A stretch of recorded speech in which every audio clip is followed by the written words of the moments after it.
Bio Bio TV, con el auspicio de Melipaz para el estrés y Valupaz para el insomnio, de NOP Laboratorios.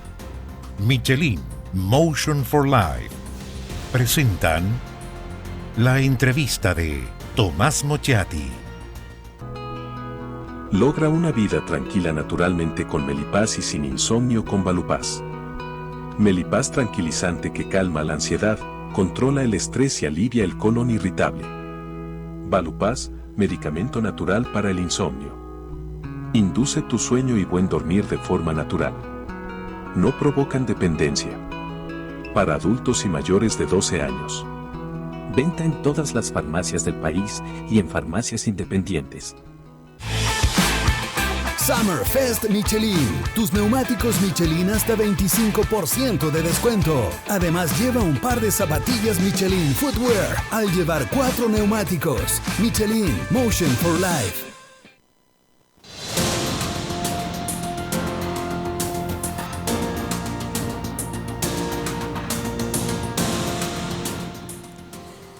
Vivimos tiempos de cambio, con pausas entre medio, con una cierta calma. Y yo no sé si es una calma tensa o una calma real.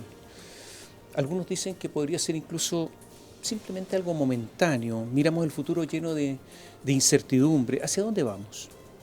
Hay un mar de fondo que no estamos viendo y vemos solamente una cierta superficie, pero no lo que realmente está ocurriendo. Hay corrientes subterráneas. Es autora de numerosos libros: Habitar lo social y lo tensado, Las calles, un estudio sobre Santiago de Chile, El miedo a los subordinados. ¿Cómo estudiar la autoridad?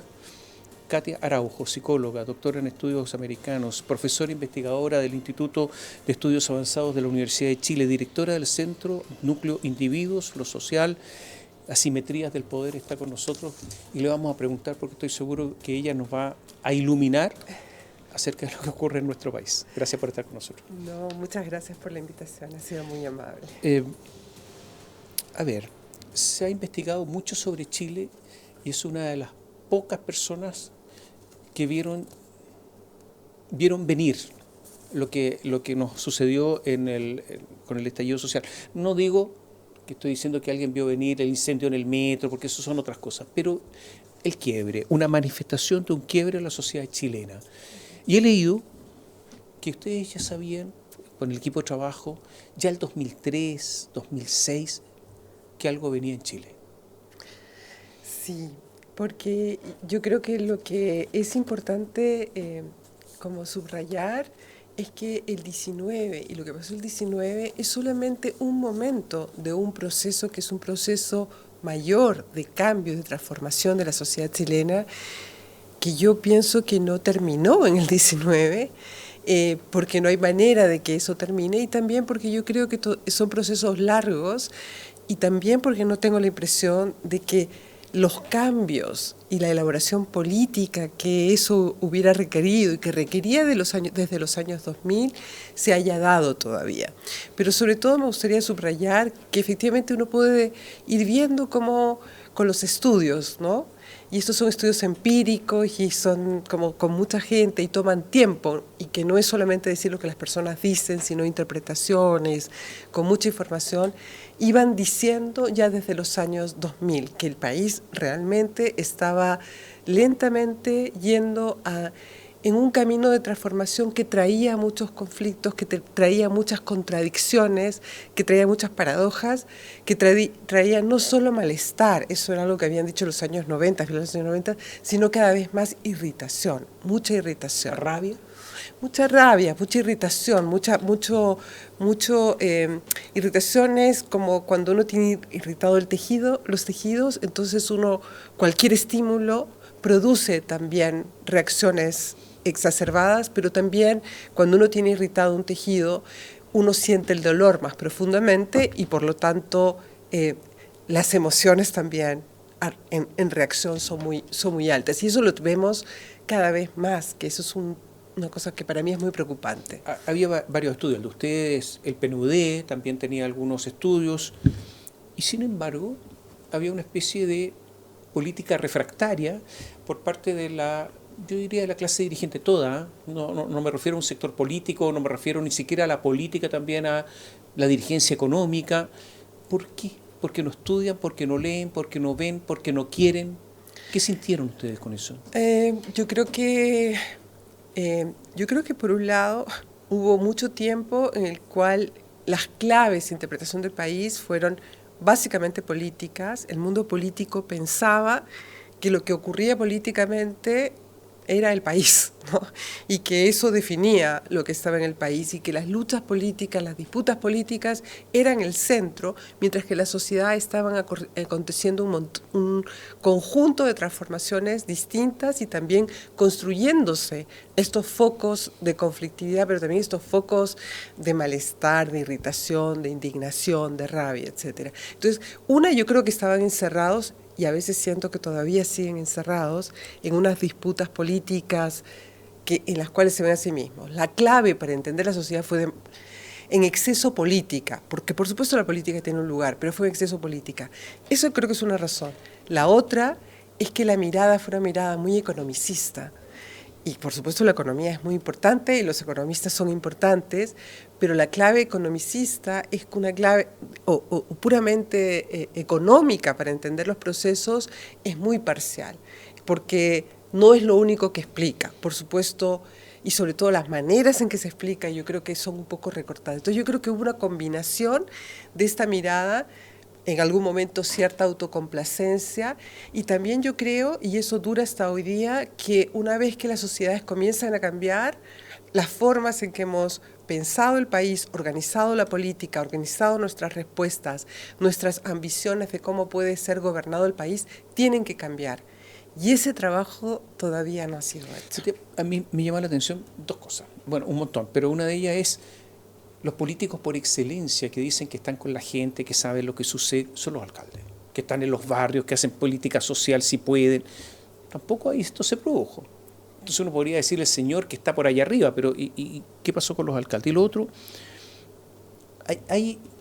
a ver, se habla de irritación, pero eso significa una grieta, eso significa un foso entre unos chilenos y otros, un foso profundo, que es muy, muy difícil de rellenar para restablecer puentes o no. Sobre los alcaldes, yo creo que ahí es una conversación mucho más amplia, pero la única cosa que sí quisiera decir sobre eso es que efectivamente en los trabajos que nosotros venimos haciendo y que hace mucho tiempo atrás comenzaron a decir que las personas dejaron de juzgar el país en el que viven y a la sociedad en la que viven por los grandes discursos políticos y mucho más por sus experiencias ordinarias. Lo que pasa en lo local y esas experiencias son extremadamente importantes para las personas. Esa es la vida que uno lleva, esas son las experiencias que uno lleva. Y hubo un momento, yo creo que los discursos políticos eran capaces de sobreimponerse a lo que las experiencias de las personas eran. Eso ha dejado de ocurrir y por eso es tan importante lo local y por eso es tan importante lo que ocurre en los gobiernos locales y lo que acontece en las cercanías de las personas. Entonces yo creo que eso es una cosa que tenemos que tener en cuenta. Las personas ya no juzgan por los grandes actos a los políticos o a las políticas, sino las juzgan por aquello que son como los pequeños hechos.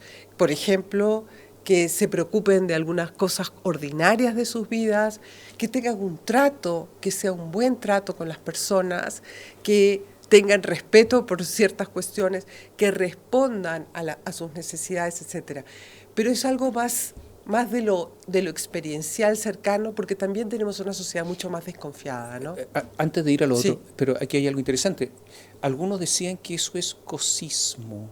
O sea, el que las personas se preocupen solamente de aquellas cosas que le atañen. Las grandes políticas, aquellas que se van a mirar los resultados en muchos años más, las cuestiones más bien estructurales no se sienten de inmediato. ¿Hay una dicotomía acá o no? Tenemos un problema porque yo creo que eso tenemos que lograrlo, porque lo perdimos, ¿no? No, porque yo creo que la idea de lo común la tenemos que retomar en ese sentido. Yo creo que no hay ningún chance de que ese control que tenía la política y sus discursos como las interpretaciones verdaderas de todo lo que nos pasara vuelvan, a menos que uno entre en regímenes que lo hemos visto y lo estamos viendo en el mundo más autoritarios y totalitarios. En el caso que que eso ocurre, bueno, estamos casi obligados.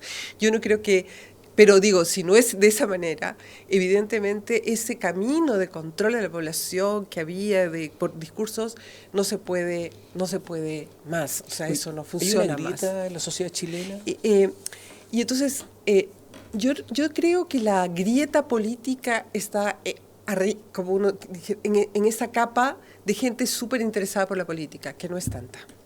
Y ahí hay una grieta que es política, ideológicamente marcada. Yo creo que la población en general no hay una grieta tan grande, o sea, como son sectores interesados por la política que son muy grandes, porque son los que más, y que uno los ve más grandes porque normalmente son los que están alrededor de uno, no es tan fuerte, pero lo que yo creo que hay es una grieta de experiencias y una distancia entre lo que es mi experiencia, por ejemplo, para mandar a mis hijos a la escuela y lo que significa darles educación, si vivo en algunas comunas que vivo en otras, o estoy en un sector socioeconómico o en el otro. Y esa grieta está produciendo algo como un libro mío en el 2009, le quería poner ese nombre, no se le puse, pero estoy medio arrepentida, terminó llamándose Evitar lo Social, no sé si me arrepentí o no, quizás no era el momento, y estuvo bien, pero en ese libro lo que yo quería decir es que estábamos organizando una división moral en el país, una división de los principios a partir de los cuales nos regimos en la vida social, de cómo entendemos, y que estábamos dividiéndonos, separándonos de la manera que vemos la sociedad, de las cosas que son importantes y las que no son importantes, porque nuestras experiencias sociales estaban cada vez más lejos, de gente con una vida extremadamente cosmopolita, con acceso a consumos internacionales, a sectores mucho menos favorecidos, mucho más cuyas preocupaciones pasaban y pasan por la seguridad de sus hijos cuando van al colegio, por la violencia en el barrio o por la posibilidad, cuáles serán el destino de esos hijos cuando tienen que ir a colegios que son colegios que ellos saben que no necesariamente les van a dar oportunidades en el futuro, o porque su relación con la muerte y con la salud es una relación completamente distinta. Entonces, esa brecha es la que yo diría que es la más preocupante para mí. La división en Chile, ¿es una división económica solamente? ¿Es una división cultural? Y si es cultural, yo diría que los puentes son mucho más difíciles, porque cambiar las culturas para unificarlas es un trabajo enorme. Hay cierta ataque a los demás diciendo estos son inescrupulosos, son ladrones. Pero llega un camión, desparrama en la carretera su carga y los automóviles paran y empiezan a robarse todo como si fueran termitas. En Chile el robo está desde siempre generalizado, como que la ocasión hace el ladrón, normalmente eso pasa mucho, y por lo tanto no habría mayor distinción en eso entre gente teóricamente más educada, menos educada. ¿Qué es esto? ¿Cómo se explica todo esto? ¿La diferencia es solamente económica? ¿Hay diferencias culturales? ¿En algunas cosas no hay ninguna diferencia cultural? ¿Cómo se explica? No, yo creo que por supuesto hay diferencias económicas, porque hay grados de concentración muy alto, y creo que mis colegas que trabajan más en esta cuestión de la desigualdad han mostrado en muchos trabajos que hay desigualdad. De eso no cabe la menor duda. No cabe la menor duda. No. Yo lo que estoy diciendo es si es solo eso, está todo lo otro. No. Porque por eso decía, mis colegas sobre todo que trabajan sobre desigualdad han subrayado eso, pero no es solo eso lo que está ocurriendo cuando yo digo que hay una división, que es una división como de las formas en que vemos la sociedad. Por un lado, es también en términos de experiencias ordinarias y de las maneras de relacionarlos con las normas y con la sociedad, pero hay un punto que yo creo que voy a retomar de lo que se acaba de decir, que es... pero hay un punto en común, yo creo, y ese punto en común tiene que ver con que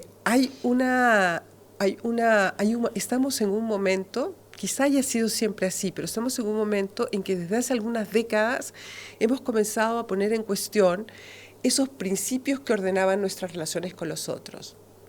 Los principios básicos de la convivencia no solamente son la redistribución, sino la cortesía, la solidaridad, el respeto, la autoridad, cómo nos vemos unos a otros y cómo nos relacionamos. Es cuáles son los principios que tenemos que respetar. Por ejemplo, eso, la integridad moral respecto a lo que es de uno y lo que es del otro. No sé, todo ese mundo moral, todo ese mundo es un mundo que yo creo que es de principios relacionales, etcétera, etcétera, se comenzaron a poner en cuestión. Yo diría que en principio para bien, porque esta es una sociedad que ha resuelto un poco estas dimensiones de manera muy jerárquica, verticalista, y muchas veces tratando de mantener privilegios, ¿no? Las personas hoy quizás son extremadamente sensibles a dos cosas, al abuso y a los privilegios. Son muy sensibles porque ha habido un modo en que se ha experimentado todo eso. Entonces, para bien se pusieron en cuestión, pero hoy no tenemos nada que se haya puesto en su lugar. Entonces no tenemos ni nuevas reglas de cortesía, ni nuevas formas de manejar esas relaciones, y entonces cuando llegamos a una situación, como no tenemos esos instrumentos, que generalmente son sociales y compartidos, no sé, retamos al otro, ¿no? Le cae el combo, o sea, lo resolvemos gritando, pegando, quejándose a codazos. Hay algo en este cambio que yo creo que podría ser muy favorable, pero que ha desordenado estos principios con los que hacíamos nuestra vida ordinaria. Y eso yo creo que es transversal, y que hay algo en esta dimensión que es una dimensión mucho más de lazo social, mucho más de nuestras convicciones morales, principios morales, formas, códigos de vincular, que es muy problemática en el país, porque los conflictos siempre van a haber, pero tenemos que tener herramientas para resolverlos. Entonces, yo creo que no es solamente que tenemos que resolver la concentración y la desigualdad, sino que también tenemos que encontrar nuevas fórmulas de relacionarnos unos con otros, y ahí hay cosas que de todos lados tienen que parecer, es transversal. Pero hay una cosa de clase también muy importante en este país, que a veces yo pienso, los sectores más beneficiados de este país no solamente creo que tienen que pensar sobre la redistribución, sino con una honesta transformación de las maneras en que se relacionan con el resto de la sociedad, y enfrentar esa concepción de superioridad naturalizada y lógicas de privilegio que ha atravesado y que las personas reconocen como las principales. Entonces, vamos a hacer una pausa. Yo saco la conclusión es que no hay igualdad de oportunidades y que no hay mérito, que es lo que se prometió. Pero voy a dejar una pregunta planteada. El valor del trabajo. ¿Hay valor del trabajo? Porque al final el trabajo es algo muy importante desde el punto de vista ético y moral. ¿Se valora el trabajo? Por todos, ¿eh? No estoy hablando de un sector. 2, ¿las personas prefieren vivir más mal pero con más igualdad o mejor y con mayor desigualdad? Volvemos en un instante.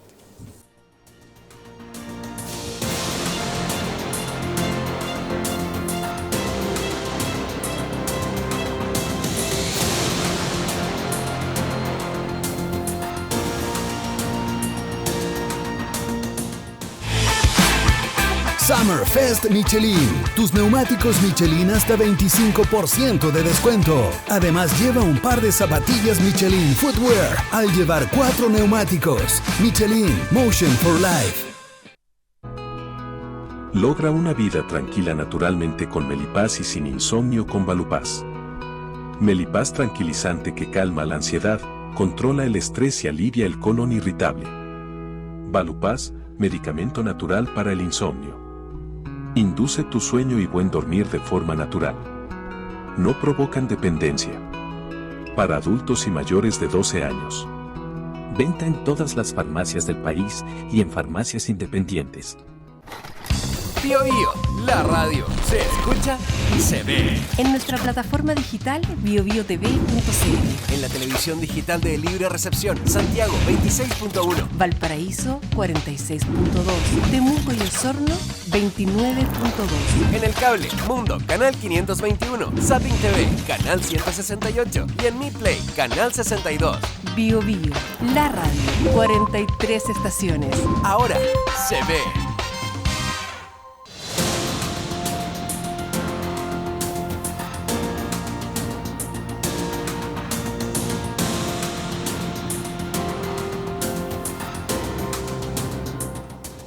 Conversamos con Katia Araujo y yo dejé algunas preguntas planteadas, algunas dudas. El valor del trabajo como un tema fundamental, porque las sociedades que no trabajan no funcionan de ninguna manera, tengan el sistema que tengan. Y yo me pregunto si se le da valor al trabajo como un asunto ético. Y lo segundo es si las personas prefieren vivir con mayor desigualdad y mejor, o más mal, pero con menos desigualdad. Respecto a lo primero, nosotros en América Latina, la verdad, tenemos una larga tradición de relación peculiar con el trabajo. Y eso viene desde la colonia del siglo XIX y para todos, en realidad, en donde en realidad la gente, el trabajo no era algo dignificante. No teníamos esa relación con el trabajo, no sé, más protestante o más anglo. Era algo poco dignificante. Y entonces ha habido que hacer como todo un camino, ¿no? Yo he estudiado alguna vez esto, y todos estos discursos, manuales, etcétera, para poder convencer de que la gente, que trabajar era dignificante. Y yo creo que tenemos, y eso no es Chile, creo que tenemos una larga herencia en donde hay algo de eso en juego. Pero creo que va más allá, creo que también hay que tener en cuenta que hoy, y eso es una discusión que se hace en Chile, se hace en todos los lugares, una discusión más grande, hemos perdido una relación como una relación más ética con el trabajo, ¿no? Hay un lindo libro que se llama, que plantea esta idea de cómo esta dimensión artesanal con el trabajo, de amor al trabajo, de amor al producto de tu trabajo, se ha perdido en la sociedad contemporánea. No es solo el caso de Chile. Pero yo creo que hay otros factores también. En Chile, por ejemplo, las personas tienen como uno de sus sueños principales, lo encontramos en una de nuestras investigaciones, ser trabajador independiente. Y quieren ser trabajador independiente a pesar de que cuesta mucho, y todos los trabajadores y trabajadoras independientes lo saben, hay mucha precariedad, hay mucho riesgo. O se fracasa mucho. Se fracasa, es muy vulnerable, etcétera. Pero las personas tienen eso como un sueño, porque en el mundo del trabajo tienen dos cuestiones que aparecen. En primer lugar, claro, las grandes empresas o las empresas extranjeras que están acá, pero en general lo que reciben por el trabajo es considerado insuficiente para el esfuerzo que llevan y creen que las mayores oportunidades están fuera. Esa es una de las razones, pero la segunda también es que no se sienten bien tratados en el trabajo, que sienten que una parte de su dignidad es puesta en tensión en el trabajo.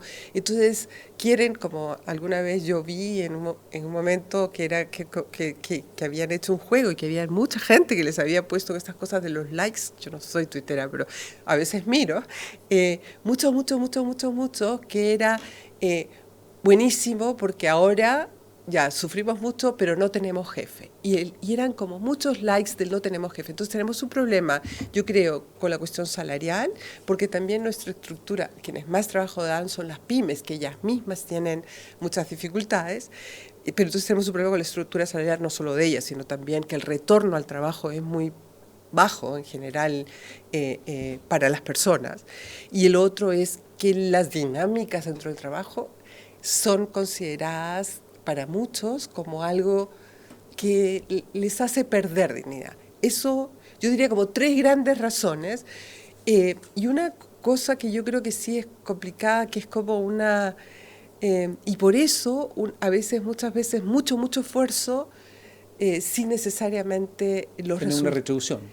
Sin una retribución, pero ese es mucho esfuerzo sin y a eso habría que trabajarlo más, el famoso problema de la productividad de Chile. Se trabaja muchas horas, entonces uno podría decir, no, las personas no están trabajando, pero la productividad no es suficientemente alta. No. O los productos que se podrían haber sacado no son suficientemente altos. ¿Qué es lo que está interviniendo ahí? Creo que requiere como más profundidad a pesar de que hay algunos trabajos, ¿no? ¿Las personas prefieren vivir más mal y más iguales en una sociedad más igualitaria o mejor y con más desigualdad? Yo creo que es muy difícil poner eso como una cosa excluyente, ¿no? Margalit, que es un autor, un filósofo israelí, planteaba en algún momento que, claro, una sociedad no solamente tiene que ser, porque depende de lo que uno signifique con la desigualdad, tiene que ser como decente, una sociedad decente. Y por más que uno esté un poco mejor, si uno no vive una sociedad decente, es decir, donde uno tenga algún grado de dignidad respetada, etcétera, yo creo que para las personas es muy difícil la vida. Pero pero sí tengo que decir, en todas estas discusiones que comenzaron a hablar nosotros los sociólogos, sociólogas y científicos sociales tenemos opiniones muy distintas, de que lo que último que había pasado era un rechazo completo al modelo, y que lo que se quería era básicamente una cosa completamente distinta, las personas, y yo lo he escrito ya desde hace mucho tiempo, la verdad reconocen lo que mejoraron, pero el peso fue hacia ellos y ese costo es extremadamente alto. Entonces, no creo que tenga que haber una cosa excluyente porque no funciona. Una sociedad demasiado desigual es una sociedad indecente y las personas que están en una de los extremos la sienten como tal y orada su bienestar, su dignidad, su capacidad para sentirse miembros de esta sociedad. ¿Cómo se entiende el resultado del plebiscito? Y hago esta pregunta porque se le han dado distintas explicaciones o consecuencias. Digo esto porque hubo un plebiscito de entrada con muchísima votación, aunque con una participación del 50,9%.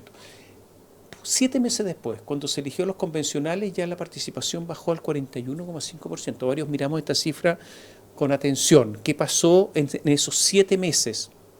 No sé. Al mismo tiempo cuando se eligieron los convencionales, poca gente lo recuerda porque ha habido muchas elecciones, a los alcaldes y a los concejales, a los alcaldes y a los gobernadores, donde ganaron los partidos políticos tradicionales. Entonces se produjo toda esta diferencia y esta dicotomía el mismo día, una cosa que fue sorprendente. Y después vino el plebiscito de salida, que ya sabemos lo que pasó, con una avalancha de votos en contra del texto constitucional. ¿Cómo se explica todo esto? Yo pienso que la primera parte de la explicación es que yo creo que hubo un malentendido respecto a lo que era el 78%. Y se entró a este proceso constitucional con unas mayorías ganadas democráticamente, pero al mismo tiempo yo creo que con el diagnóstico del 78% estaba de acuerdo con una forma de cambiar el país. El 78% del plebiscito estaba de acuerdo que algo teníamos que hacer para cambiar, porque con esos grados de tensión, conflicto, desigualdad no podíamos seguir. Pero no necesariamente estábamos de acuerdo sobre cómo cambiar. Y ese tenía que haber sido el lugar para discutir cómo cambiar. Y yo creo que ese fue un mal diagnóstico de entrada. Esa es la primera cuestión que yo creo que ocurrió. La segunda, y eso por eso me preocupa también esa nueva propuesta, los procesos constituyentes que implican cambios societales en sociedades como las que tenemos, tienen que tener un arduo trabajo de comunicación con las personas, de explicar de lo que se trata, de explicar de manera sencilla de lo que se trata, de explicar las consecuencias de lo que se trata. Yo creo que eso también falló. Y en tercer lugar, sin duda, y en eso yo creo que no tenemos que tener duda, hay algunas de esas propuestas que no tenían ninguna sintonía con lo que las personas querían y que votaron otras cosas. Y que hicieron una elección, porque en esa propuesta constitucional había, no sé si lo digo bien, eran 380 artículos, todos sumados o algo así, y entonces tienes 380 oportunidades para votar a favor y en contra, pero aparentemente hubo algunas temáticas que yo creo que no... La población no quiso, la población castigó probablemente el proceso, castigó algunas de esas ideas, algunas de esas propuestas, y yo creo que parte de eso tiene que ver con que se tiene que hacer espacios de discusión, de debate con la sociedad. No estamos en las sociedades, esta no es una sociedad donde el control oligárquico funcione, ni el control ideológico, ¿no?, contraoligárquico funcione. Son sociedades mucho más plurales. Yo creo que ocurrió todo eso y que ese 62% también es plural, porque a ese 62% es gente que no quería una cosa, no quería la otra, pero no necesariamente el 62% son personas que no querían una nueva constitución, como uno ¿Puede venir un nuevo desborde? Yo creo que que lo preocupante no debería ser si viene o no el desborde, porque entonces nos centraríamos solamente en el problema el miedo, ¿no? No, por estoy el diciendo miedo. que no se solucionan las cosas y por eso hay una Sí, nueva reacción, a eso me refiero. Yo creo que es que los problemas de Chile que llevaron al 19 y que tienen al país y que tienen a nuestro país con focos de conflicto extremadamente severos. Es cuestión de ver la educación. No me canso de decir que la educación es un tema que, o sea, uno puede hablar una hora de la educación, que es extremadamente grave, que tiene todos esos focos. Esos problemas no se resolvieron todavía, no se han resuelto, no se ha encontrado un camino a resolver, y taparlo, o sea, hacer la cosa rápido para que poner un manto encima o tratar de volver a las formas, yo creo en las formas republicanas, pero a las formas antiguas republicanas, a las formas clásicas, no lo va a resolver. Yo creo que sí, y que no necesariamente lo vamos a ver de la manera en que lo vimos, que eran con estas demandas, que probablemente una otra manera la estamos todavía viendo, que van a ser los focos, en vez de ver, que es una probabilidad, ese desborde no tiene por qué venir en grandes movilizaciones, etcétera, sino que simplemente uno los comienza a ver y los sigue viendo en todos estos focos que tenemos, que de alerta de que las cosas tenemos que resolverlas de otra manera. Pero resolverlas de otra manera, Tomás, me gustaría decir, implica dejar de hacer las cosas como se hacían. Y mi experiencia en los últimos... Como se están haciendo. Y como se están haciendo, claro, como se han estado haciendo. Ese es el tiempo verbal correcto. Pero eso requiere mucha valentía y mucho esfuerzo. No quiere decir que uno tenga que dejar todo lo que se hizo hasta ahora, porque eso sería absurdo. No se puede empezar un país de cero. Pero uno tiene que tener la decisión, y esa es una decisión grande. Yo en mis últimas experiencias, tengo que decirlo con bastante, no sé, como desazón, tengo que decir que me topo en lugares en donde eso de hacerlo de otra manera es como... está como lejos, es mucho esfuerzo, ¿no? O sea, lo que tenemos que hacer es cómo hacemos las correcciones chicas, creo que no nos va a ayudar. Lo que tenemos es un país otro al que teníamos y que tenemos que verlo como de frente y encontrar soluciones conjuntamente, sin soñar que hay vuelta atrás. No hay vuelta atrás. Gracias, Katy. Gracias. Tenía un montón de preguntas, quiero decir que se me quedaron en el tintero y se nos fue el tiempo. Pero ya, quería preguntar qué es ser chileno, por ejemplo. Que es una pregunta a estas alturas, después de todo lo que ha pasado. Que alguna vez, una pregunta que se le hicieron los franceses, y tenía un montón más de preguntas, pero será para otra oportunidad. Gracias por estar con nosotros. Muchas gracias por la invitación. Y agradecemos a Katy Araujo haber estado con ustedes, con nosotros en esta conversación, porque según ella, esto sigue. Que tenga una buena tarde.